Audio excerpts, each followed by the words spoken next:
अब भिवंडी के स्टूडेंट्स के लिए लॉ की डिग्री हासिल करना हुआ और भी एक्साइटिंग। खुदा स्कूल के मैनेजमेंट द्वारा शुरू किया गया है RB law college. RB law college में साल 2025-26 के लिए एडमिशन स्टार्ट हो गए हैं। यहाँ स्टूडेंट्स को डीप स्टडी के लिए मूड कोर्ट कंपटीशन कराए जाते हैं। साथ ही इंडोर और आउटडोर स्पोर्ट्स कंपटीशन भी होते हैं और फ्रिक्वेंटली लीगल विजिट्स भी कराए जाते हैं। और सबसे अहम बात यहाँ पर है experience faculty teachers for the best guidance. RB law college manage by Huda school and junior college at Bhandari compound near Muthoot finance, Narpoli, Bhiwandi.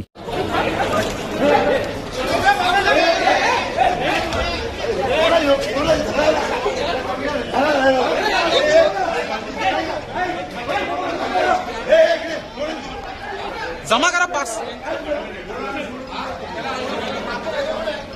घेतलंच ना सगळं।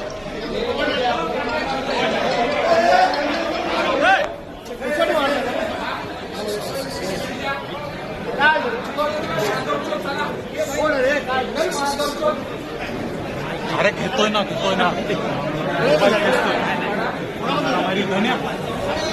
पण ते समर्थक आहेत तो गुंड आहेत आणि ही जर का परिस्थिती या राज्याची आली असेल तर मग विधान भवनाला अर्थ काय?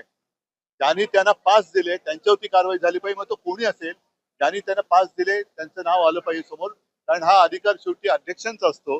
अध्यक्षांची पण दिशाभूल केली गेली का हा पण विषय आहे।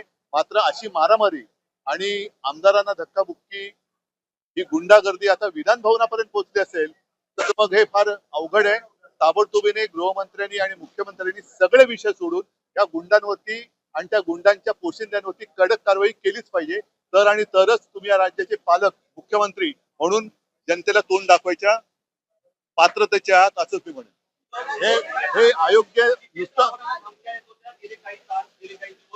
याला पण विधान भवनाच्या आवारामध्ये जर का या गोष्टी व्हायला लागल्या आणि असे जर का गुंड आणून मारामाऱ्या व्हायला लागल्या तर मग मैदानामध्ये या हे सगळ्यात पवित्र असं मंदिर आहे आणि त्याच्यामध्ये मग त्यांना पास कोणी दिले इथपासून त्यांची जबाबदारी आणि त्यांच्या पोशिंद्यांवरती कारवाई झाली पाहिजे।